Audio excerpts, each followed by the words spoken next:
Graça e paz, queridos irmãos, amada igreja, dando sequência ao nosso estudo, Homens do Reino, baseado no livro de Tony Evans, editora Mundo Cristão, Coragem, Pois e Ser Homem, 1 Reis 2:2, esse do nosso texto base. Vamos dar sequência. Nesta aula, vamos falar sobre o legado do Homem do Reino, um convite a uma viagem, ao propósito divino. Por que você importa? Por que eu importo? Qual a contribuição que nós podemos dar para esse mundo que jaz no maligno, essa geração corrupta? O que Deus tem proposto para nós, irmãos? Então, nossa aula de hoje vai ser sobre esse legado. O Senhor Deus tem dado um legado para cada um de nós, algo que nós devemos passar de geração em geração.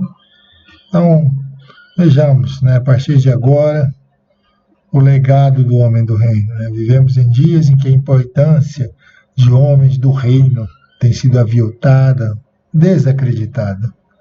O Senhor está conclamando homens a retomarem a sua posição. Lembre-se as palavras, desde lá da criação. Adão, onde tu estás?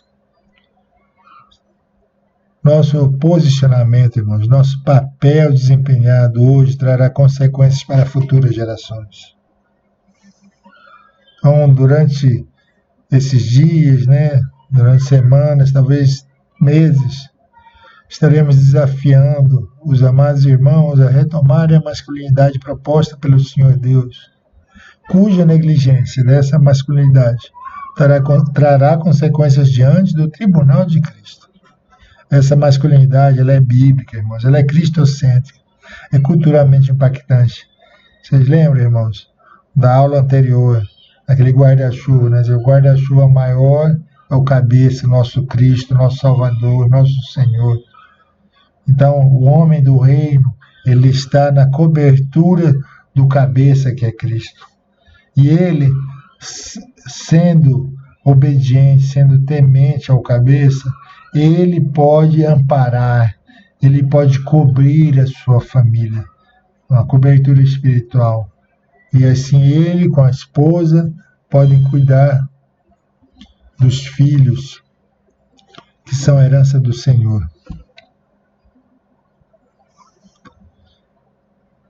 Mas um exemplo bem apropriado, irmão, sobre a questão de legado. Legado é algo que você passa, para outra geração. Existe a questão do testamento, uma prática bem comum em nossos dias. Então, todos os homens, nós, homens, se não deixamos ainda esse testamento, se não fizermos um testamento, é uma prática boa, aceita, como em muitas culturas, em muitos países, e é uma boa prática a ser feita.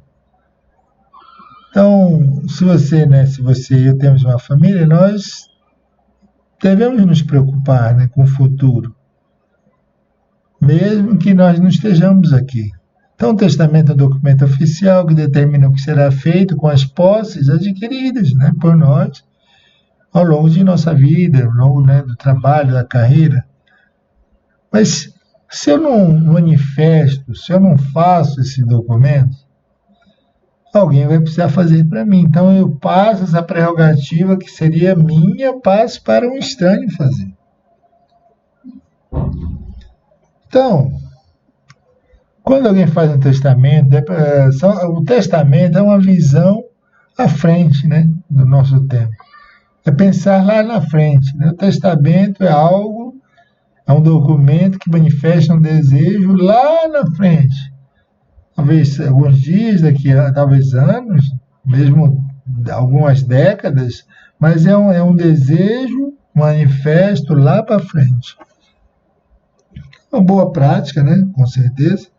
Só que, assim como é importante determinar sobre a distribuição de nossos ativos, nossos bens materiais, também é vital o comprometimento espiritual passado de nós para a futura geração. Infelizmente, homens preocupam-se sobremodo com a repartição dos bens, né, materiais, e bem pouco com a herança espiritual que lá deixarão para as próximas gerações. Resultado, sempre que essa negligência espiritual ocorre, não poderia ser outro, é apenas caos, né? Caos para a futura geração. A Bíblia tem muito a falar, né, sobre esse legado, o legado bíblico. Provérbios 13, 22, por exemplo, vai falar: o homem de bem deixa herança aos filhos de seus filhos, quer dizer, para os netos. Então, se não existe um futuro, essa visão de futuro, você não pode ser considerado um homem de bem. O interessante aqui, né, para ser homem, este homem de bem, você não pode pensar somente aqui, no aqui e agora, somente em si. Você deve pensar com 3 gerações de antecedência, como se fosse o xadrez, né? Que as jogadas no xadrez sempre tem esse lado, né? Você não pode já pensar uma jogada agora, você já pensa nas ramificações daquela jogada, daquela decisão. Então nós temos um exemplo bíblico extraordinário que é em Juízes. Juízes 2:10 diz o seguinte para nós: fala sobre uma geração sem legado.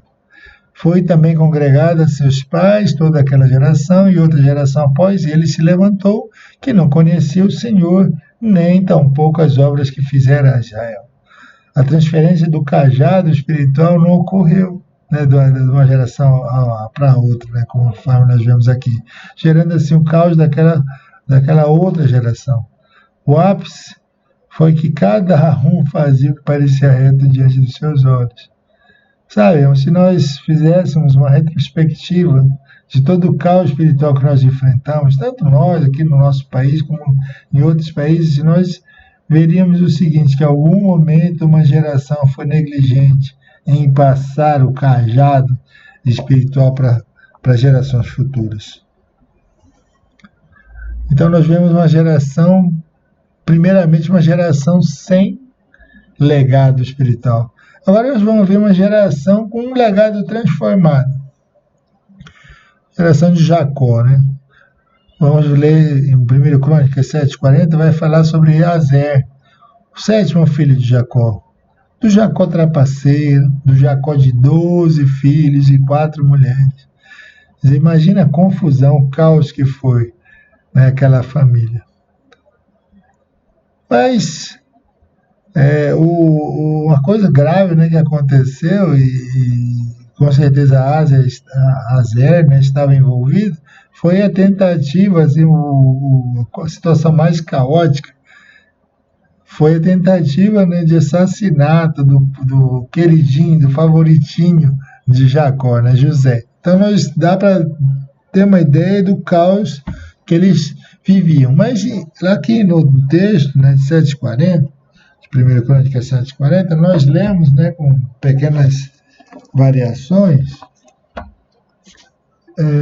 todos estes, né, filhos de Azer, descendentes de Azer, eram chefes de família, homens escolhidos, soldados valentes e líderes de destaque, né? Tem uma outra versão que fala de príncipes.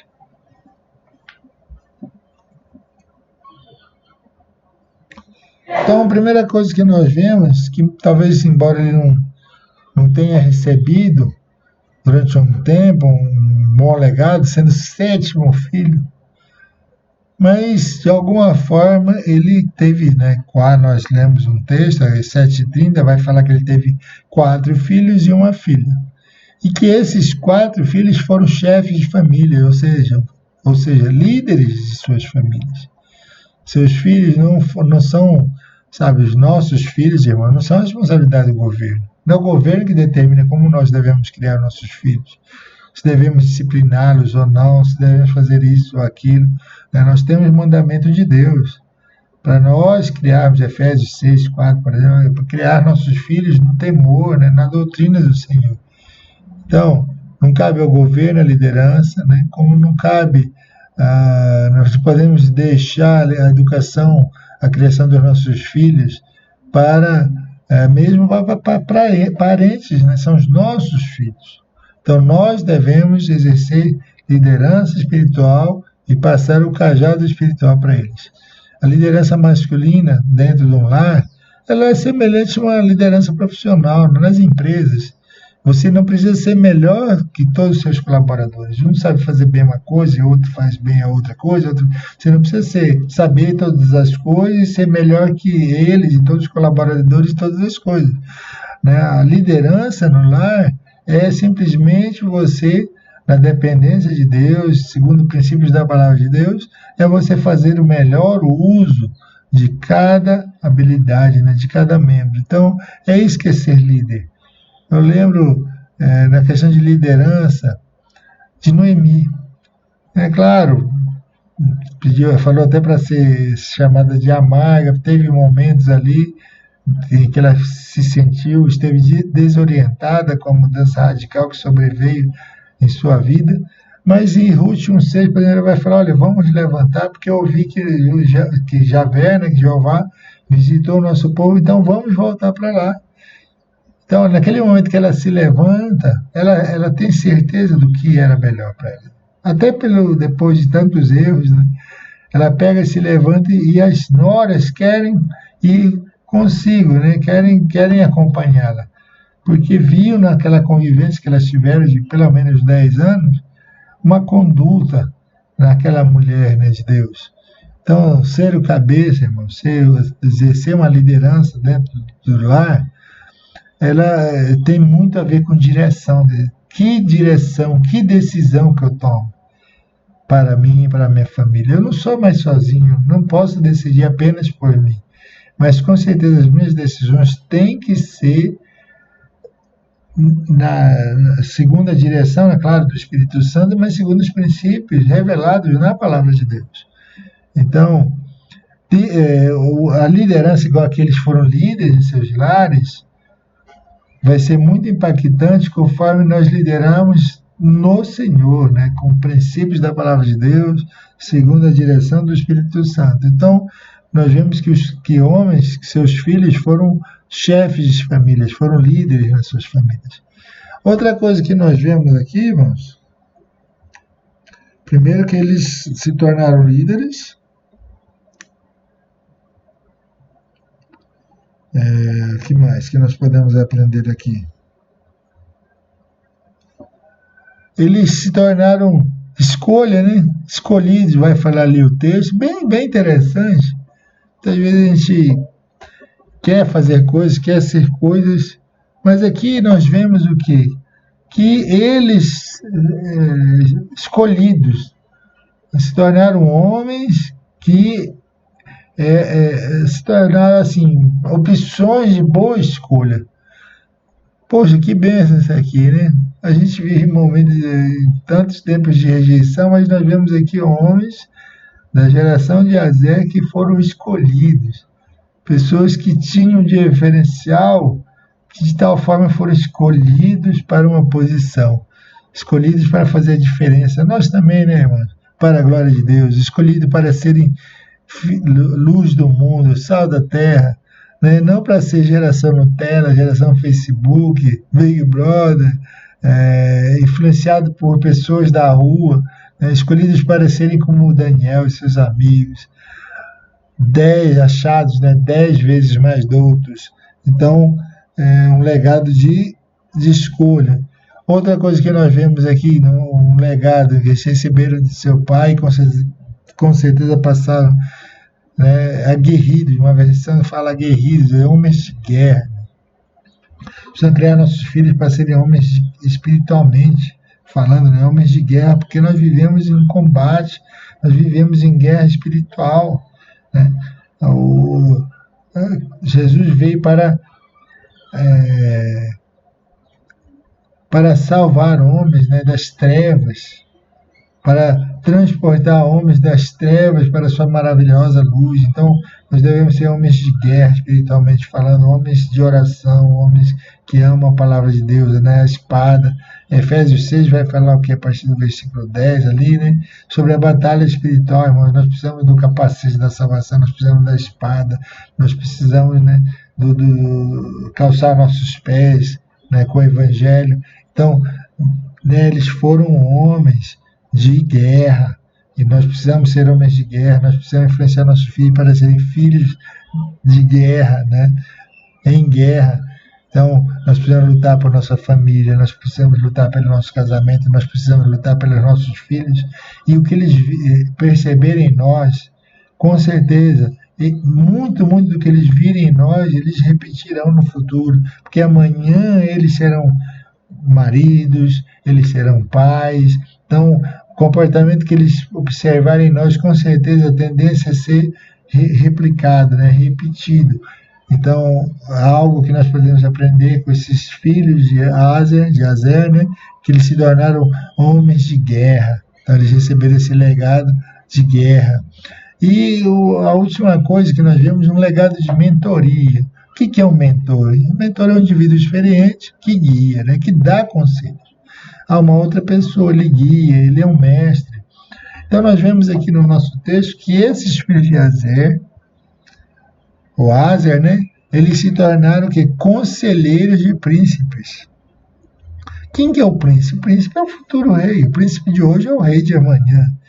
Então, nós, irmãos, precisamos treinar também nossos filhos. É um outro legado que nós temos para eles serem homens, mentores, né? Formadores de opinião, homens de Deus. Então, irmãos, que legado, né, nós temos deixado para a futura geração. O Senhor Deus está nos chamando, está nos exortando a nós sermos individualmente homens do reino. E homens do reino devem deixar um legado, né, em prol do reino. Então, que Deus nos ajude, que Deus nos capacite a, como Azer, né, o Azer, deixar esse testemunho, né, esse legado para a futura geração. Para a honra e glória dele, em nome de Jesus eu oro agradecido. Amém.